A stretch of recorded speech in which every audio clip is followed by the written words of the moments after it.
na rin. Marami na pong kaso. Hindi na pwedeng baliwalain po yan. Si Kalinga Prab po nagkaso na rin.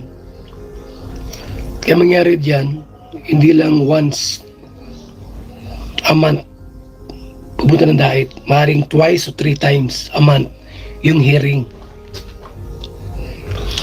Kung tama siya, isagutin niya. Ipaglaban niya kung may tama siya. Kung kaming mali, di paliwanag niya. Sagutin niya kung may tanong na gano'n. Hindi po ba? Okay guys, isa na muli mapagpalang umaga, tanghaling gabi po sa inyo lahat. Sana po ang lahat ay nasa mabuting kalagayan at ligtas po sa anumang kapahamakan. Sana po kayo dako ng mundo naroroon. Ako pumuli ang inyong lingkod, Maestro 21 TV. At sa ating video ngayong araw na ito mga kalingap, tayo muli po ay magbibigay ng ating panibagong kuro-kuro, komento, opinion at reaction tungkol nga po dito sa inaabangan. Okay, excited na po ang lahat mga kalingap. Okay, ito yung pangatlong content po natin tungkol po dito sa pinag-uusapan na magaganap na meet and greet bukas po. Planado at plansado na po ang mga magaganap na mangyayari bukas mga kalingap. Okay? So, abangan po natin. Isang tulog na lang po. Isang tulog na lamang po mga kalingap. At excited na po yung lahat. Okay? So, marami nga po tayo nababasang komento mga kalingap. Excited. Nagbubunyi na po. Nagbubunyi na daw po ang panig po ng kalingap. May dapat nga ba nga ipagbunyi na mga kalingap? Ganun-ganun na po ba kadali para magsabi tayo na tayo po ay magbubunyi na o magpipiesta na o magsasaya na po tayo. Okay? So ngayon dito ay alam po natin na itong si Kuya Bal mga kalingap ay nag-file. Hindi lamang po iisa lang po yung kanya pong i-final na kaso po dito po kay Kapisot. So alam po natin doon sa mga nagdaan po niyang mga content ay sinasabi po niyang patong-patong po.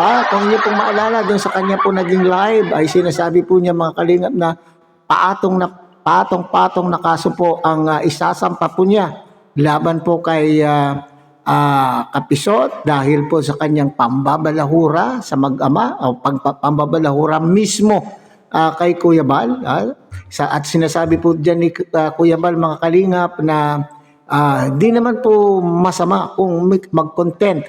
Mag-content po itong si Kapisot. Yan po yung sinasabi niya na content lamang po pero wag naman pong idamay po yung kanya pong personal na pambabalahura na po at ultimo nga pong kanya pong business kagaya po ng mga BSM Kalingap Kape at ang mismong kanyang pinaghirapan na foundation mga kalingap ay ibang usapan na daw po mga kalingap kung ito po ang gagawin. Tama nga rin naman po mga kalingap. Pwede naman po tayong magbigay ng ating mga puna. Kung tayo man po ay kagaya po sa kanila ay nasa kabilang panig po sila, nasa anti-kalingap po sila, kung mayroon man po silang nakikitang hindi maganda na ginagawa po o pamamalakad po ng pamunuan po ng kalingap, di sana ay pwede silang magbigay ng kanila pong opinion, kanila pong kuro-kuro, komento at reaction tungkol po sa mga nagaganap. Pero yung balakurain mo na po ang pamunuan o lalo na po itong founder at yung mismong community ay ibang usapan na po yan. So nalaman po naman natin na pabalik-balik na po itong si Kapeso dyan. Okay, so ito yung sinasabi po niya mga kalingap na malaking perwisyo o malaking anong tawag po yung perwisyo? Abala. Malaking abala po. Bibiruin mo, magbibiyahe ka kung ilang beses po. Kung hindi lang iisa na kaso ang isinampa po ni Kuya Bal mga kalingap, edi kung ilang beses, alam po naman natin na mayroong proseso may proseso pa po, hindi naman po kaagad-agad na bukas ay maikukulong na po si Kapeso. Hindi naman po. So kagaya ngayon sinasabi na nagdidiwang pero hindi po yung ganun kaano naman po mga kalingap. So, maski tayo po ay hindi abogado, maski hindi tayo abogado, pero alam po naman natin dahil po sa ating mga nababasa at nakikita po sa ating paligid at alam po naman natin kung ano po yung tama na proseso. So, meron pong preliminary investigation. Pagsabi ko nga doon sa mga nagdaan po nating content, maglalatagan po ng mga ebidensya, maglalatagan po ng reklamo hanggang sa makarating kung sa piskalya at doon na po magsisimula. Wala pang trial po dito mga kalingap. Okay? So, yun po yung sinasabi. So, lesson learned, Lesson learned po sa atin lahat na mga nagkukomento o mga tayong mga reaktor, na wag na content lang po, wag tayong mamersonal kung anong galit po ang mayroon po tayo sa kapwa po natin. Okay? So content lang daw po. Ngayon, yung sinasabi po ni Kuya Bal na patong-patong po na kaso ang isasampa niya, nadagdagan pa po. Nako. Hindi lang pala kay Kuya Bal, kundi pati na rin po itong si Kalingap Rab, mga Kalingap.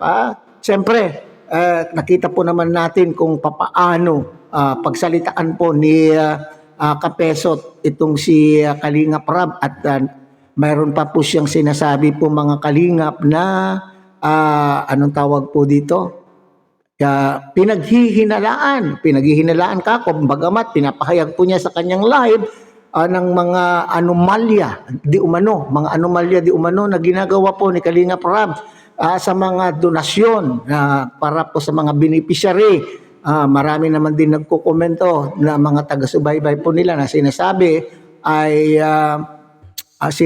ay kupit tax.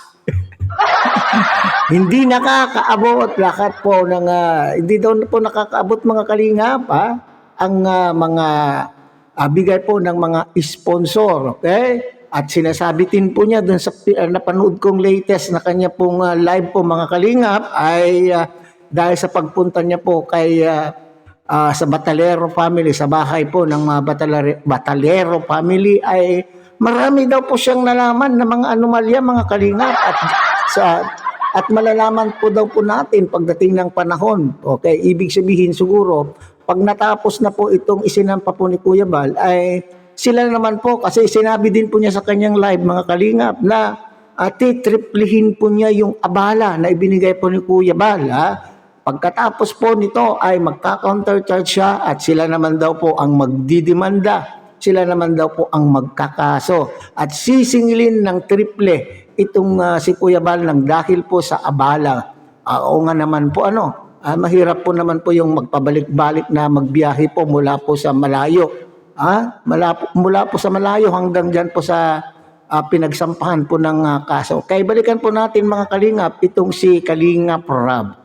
Di ba sinabi ko na kung ano-anong mga bintang, lalo na po sa kaperahan mga Kalingap, ang sinasabi po kay Kalingap Rab, siguro feeling po ni Kalingap Rab mga Kalingap ay talaga naman pong anong tawag po dito, siya po ay nabalahura. Okay? At saka yung pagkatao na po mismo ngayon, pwede po yung karapatan po naman nila na magkaso kung mayroon po silang alam na anomalyang ginagawa po ng Kalingap, itong mag-amang ito mga Kalingap, hindi natin po naman po winawala dahil tayo naman po ay nakikipanood lamang.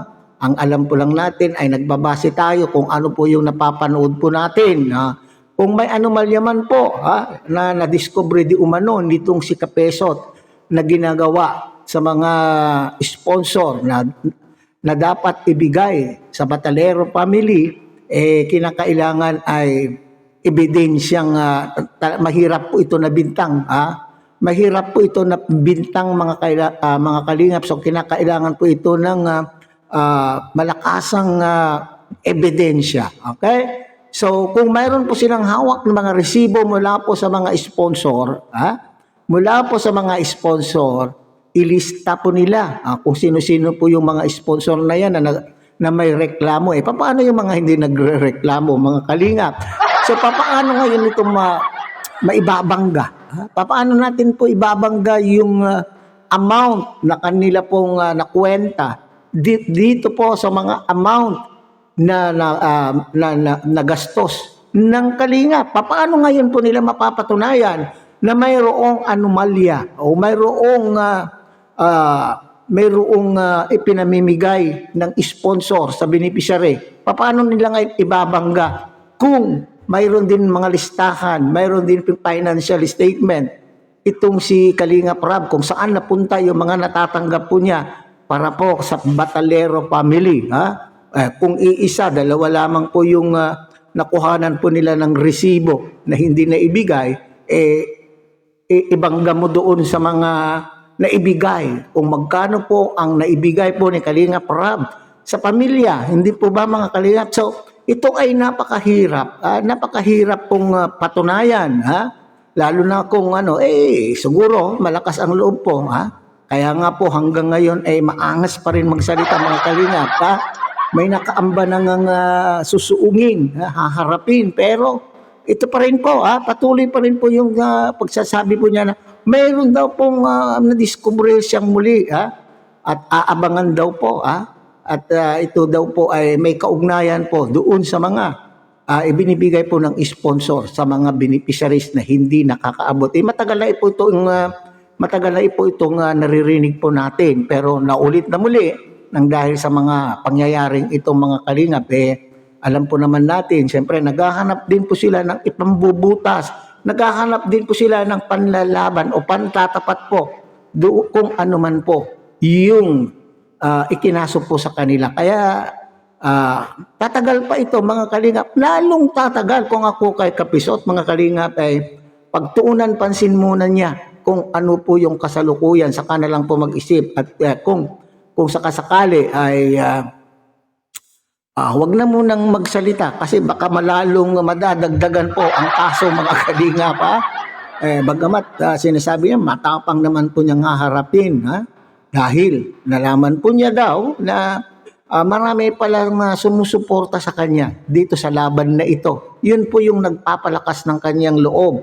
Kaya po inaakala daw po niya na baka walang magsuporta sa kanya, at yan po yung sinasabi po niya na baka iniisip po ni Kuya Bal daw po na pag nagkaso siya ay maninikluhod o baka luluhod at maghingi ng paumanhin daw. Pero nang dahil daw po sa mga sponsor na nagbigay po ng kanila pong suporta, hindi lamang po moral at kundi kasama na po dyan ng financial. Nakita po naman natin kung paano po sila nagpapadala ng palipad at GCash po kay Kapisot. Kaya lumalakas po yung loob po daw ni Kapisot na ipaglaban ng kung ano yung inaakala po nilang tama. Okay? So yun nga lang, sabi ko nga yung abala. Mahirap po kaya magkaroon po ng kaso. At lalo na kung hindi natin alam siyempre, tayo po, kung alam po natin na tama po tayo, malakas po ang loob po natin na ipaglaban po yung tama. Paano? Paano naman po kung matalo? Yan. Paano naman po kung matalo? Okay? So, sa akala po natin, lalo na po yung naririnig natin na nagpapalakas ng loob po sa kanya na itinutulak. Sige, lalo na po yung mga galit po sa Kalingap, ng mga anti-Kalingap, yung may disgusto sa Kalingap, ay tinutulak po siya. Sige, Kapisot, laban, go, go, go. Yan po yung kanila pong sinisigaw. Paano kung natalo?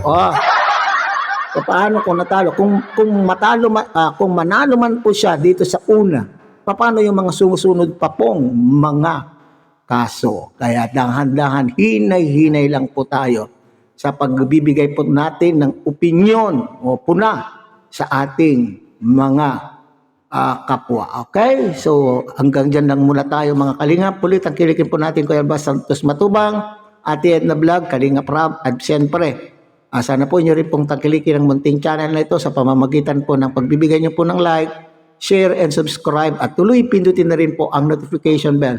At nang sa ganon, tayo pa rin po ay magkita-kita at magsama-sama sa susunod pa pong mga reaction videos na ating gagawin. Muli, isang mapagpalang umaga, tanghali, gabi po sa inyo lahat.